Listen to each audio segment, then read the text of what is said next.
Merry Christmas, everyone. I've got a story of the ghost of Christmas past. It's something that occurred in 2007, just a few days before Christmas. I had lost my dad around the 19th, and he was buried on the 21st. And I remember coming home from the funeral, and, there was family here, and after everybody left, I had just a few hours to go before I had to get up and go to work. So I had to lay down for a nap. And I remember everyone was gone. It was cold. I turned the lights down and I went in and laid down. It was going to take a nap and then get up in a few hours and, like I said, go to work. I left my bedroom door open, and it was just me. I could hear cars going by outside, and I could hear the heater on, and sounds just seemed to echo. The finalization of losing my dad and it being Christmas was really hard. I think the lights I left on in the living room was the Christmas tree lights, and I think I had the TV on mute. And I was laying there trying to sleep, or trying to get to sleep, and I heard this noise. And it was loud. It was kind of like a boom and then another noise that wasn't as loud as the first one. And it sounded close. It was kind of scary. It sounded like it was in the house. And it was just me in the house. There was no one else. There were no animals at the time. And so I tried to logically explain it and think, well, maybe something on the front porch shifted and fell. But I thought, I shouldn't hear it that loud if it's on the front porch and outside.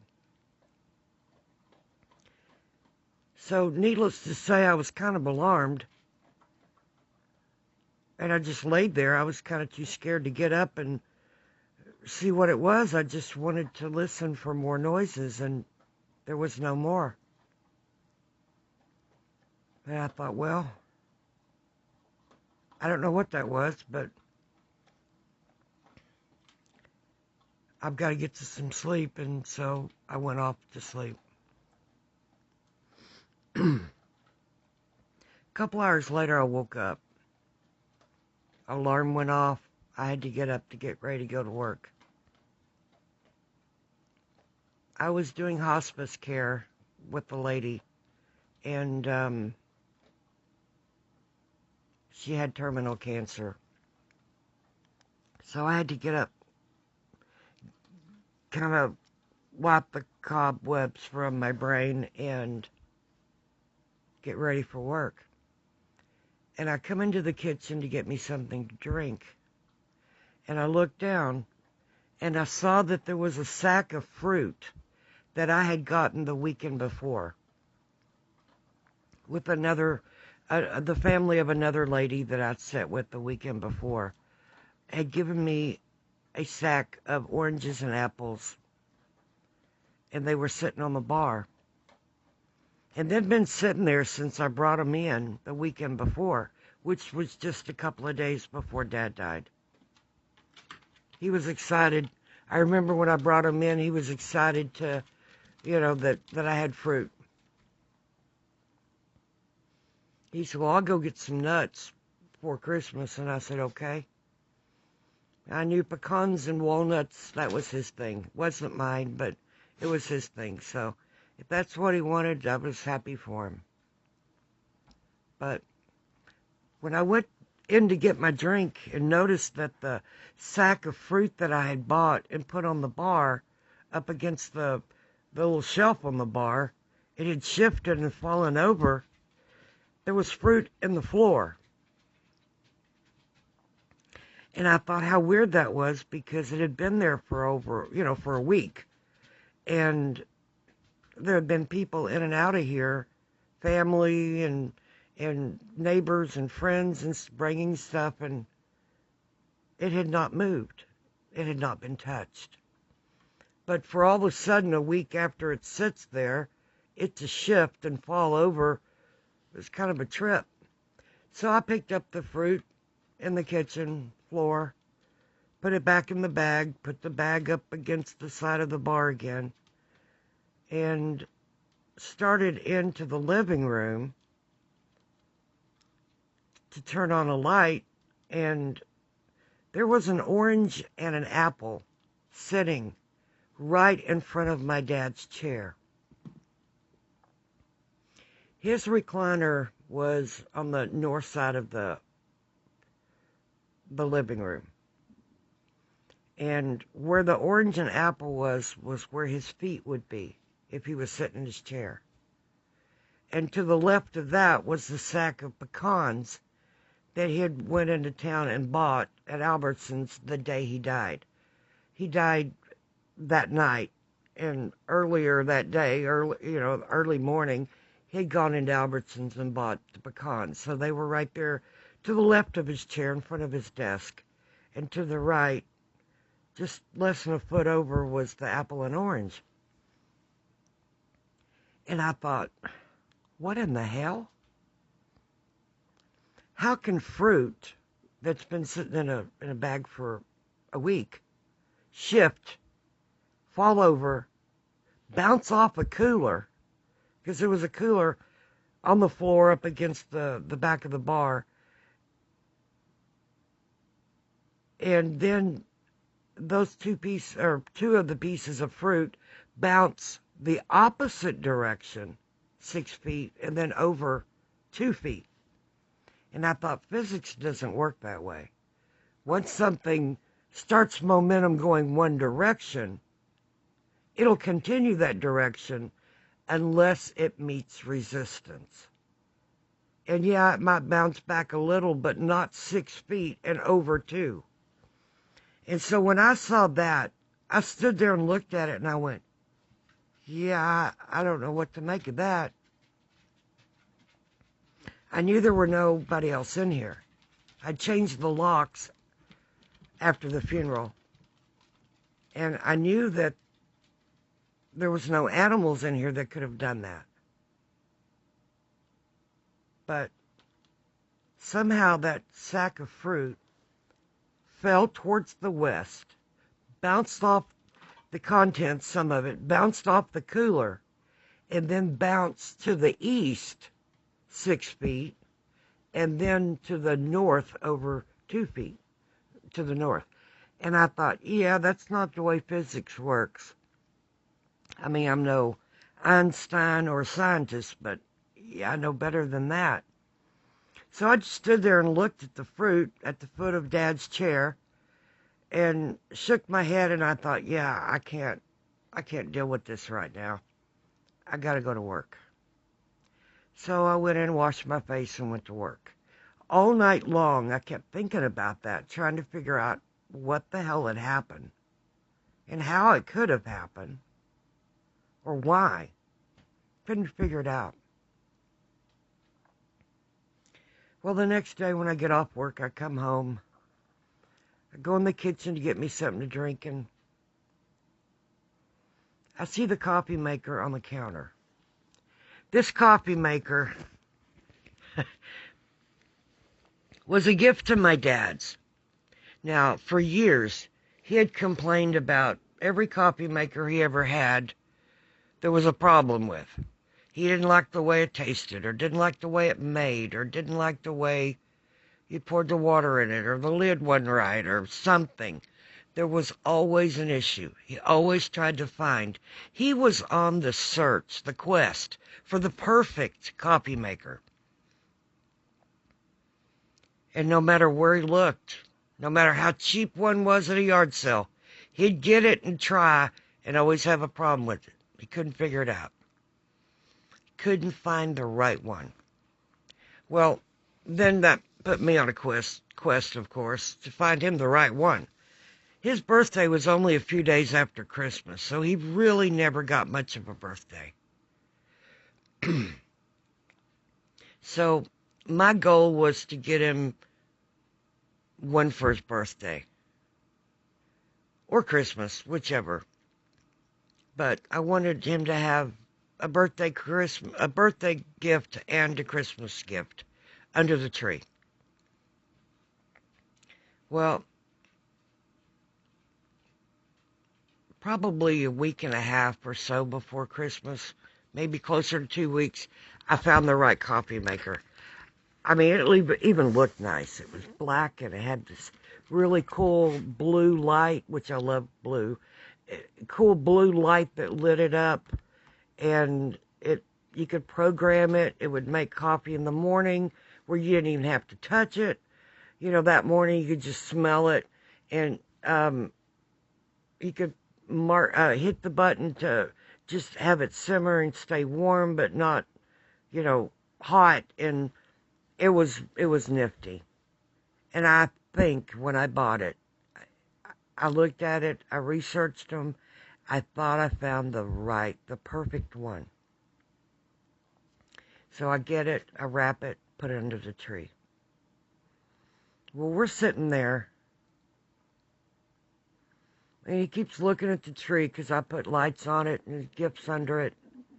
And he looks at me and he looks at the tree, looks over at the TV, looks back at the tree again, he looks at me and he grins. And I thought, something just told me. I mean, literally an inner voice just said, let him open that coffee maker now. So I said, Daddy, would you like to open one of your gifts now? He goes, oh no, I'll wait till Christmas.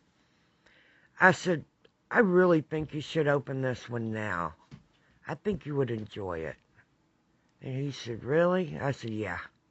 So I gave it to him, and he opened it, and his eyes got big, and he read all the stuff on the box and opened it and said, well, that looks like a dandy.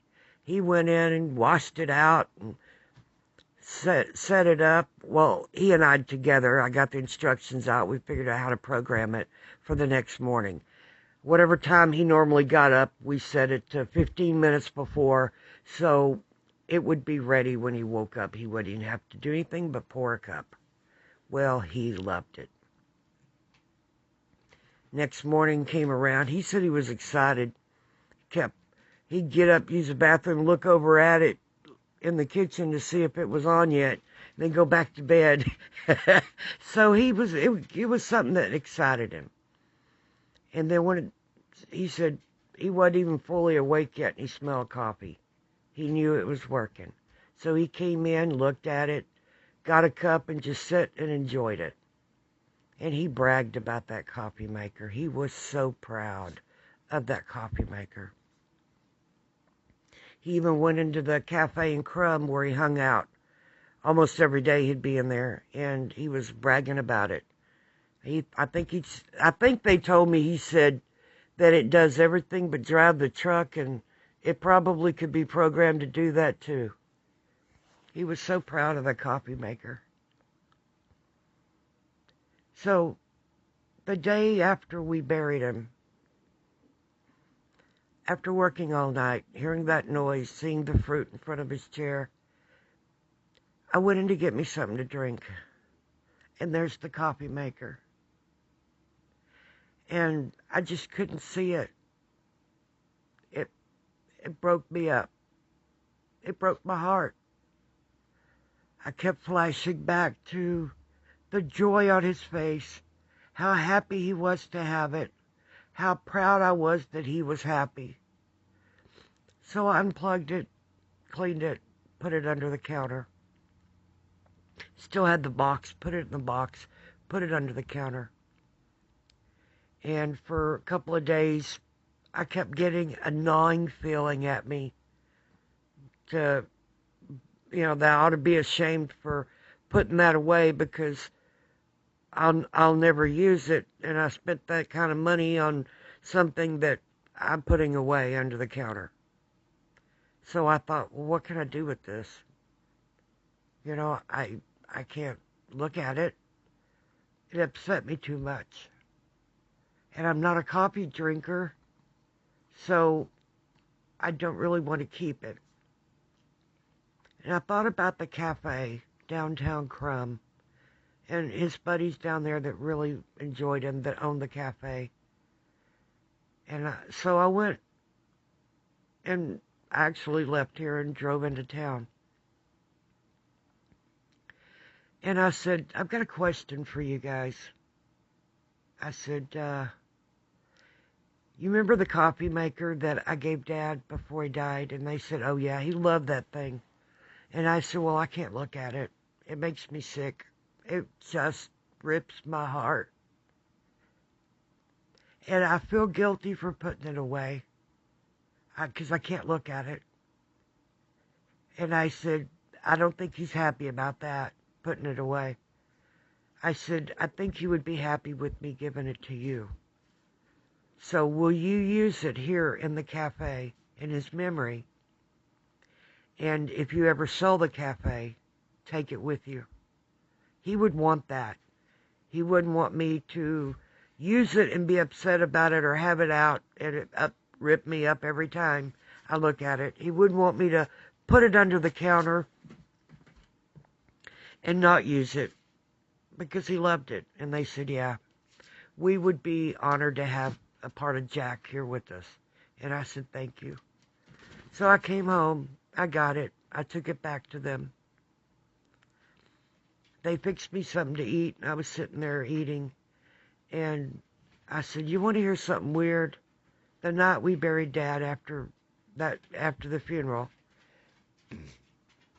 I told him about the sack of fruit, how it shifted somehow after sitting there for a week and not moving, but it shifted, fell towards the west, bounced off a cooler lid that was sitting under it, and then back to the east 6 feet, and then over to the north 2 feet.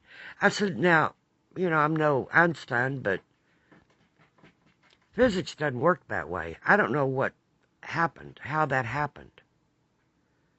But there was an orange and an apple sitting in front of my dad's chair, right beside the sack of pecans he had bought the morning he died, just hours before he died. And they started laughing. Well, needless to say, I wasn't in the mood for laughter. I was not in a good frame of mind. And I said, what are you laughing about? I don't understand. And they said, that was your dad telling you Merry Christmas. And I said, explain. I don't understand. And they said, didn't he ever tell you? And they explained to me, they told me what he had told them a couple of weeks before he died. Or a couple of weeks earlier. They said that he had said people that were born in the 30s, they knew what hardship and being poor was all about. And sometimes all they got is fruit and nuts for Christmas. And so whenever there was oranges and apples and nuts, then they knew it was Christmas. And they were really grateful. And that was like the magic thing for them. And I said, that explains a lot. When I was growing up, he always made sure, right before Christmas, we got a fruit basket, oranges and apples, and when I say basket, Mom would get the basket out, or a big bowl, and he'd put fruit in it, and then he would give her money to go to the nut house, or he would go to the nut house, which was a store They called it the Nut House, and you could buy all kinds of nuts by the pound or half pound. And that store hadn't been open in many years now. But that morning, just hours before he died, probably about 12 hours before he died, he went into town and went and got nuts because he knew he already had fruit here because I'd brought it home the weekend before. So for him, that was Christmas. And they explained to me the orange and apple in front of his chair was his way of wishing me Merry Christmas.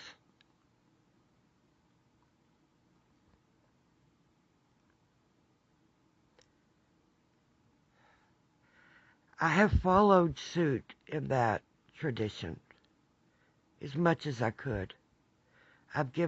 Since then, I've given nuts and fruit to people. This year especially, after the hardships we've had in 2020, I've thought about the older people that were either neighbors or friends or parents of friends that are local, and I've got little sacks, and I put an apple, an orange, or 2 oranges, and a banana, and lots of walnuts and almonds, and some other little candies and cookies in it, and a card, and I've given it to them. A lot of people don't know about that tradition, about the old folks, the people in their 80s or 90s now. But to them, if they had oranges and apples and nuts, it was Christmas. That was the magic of Christmas. I remember before Dad passed, he and I were talking about ghosts and spirits and such.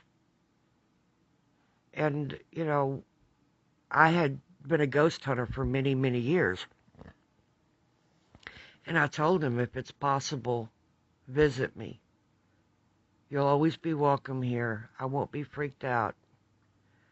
I might not realize it's you, but please come. Give me a sign. Well, I guess he gave me a sign. He wished me Merry Christmas.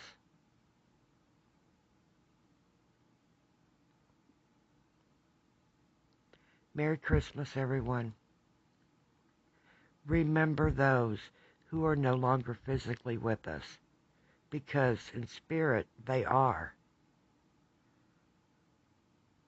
I guarantee it. Be safe, and thanks for listening.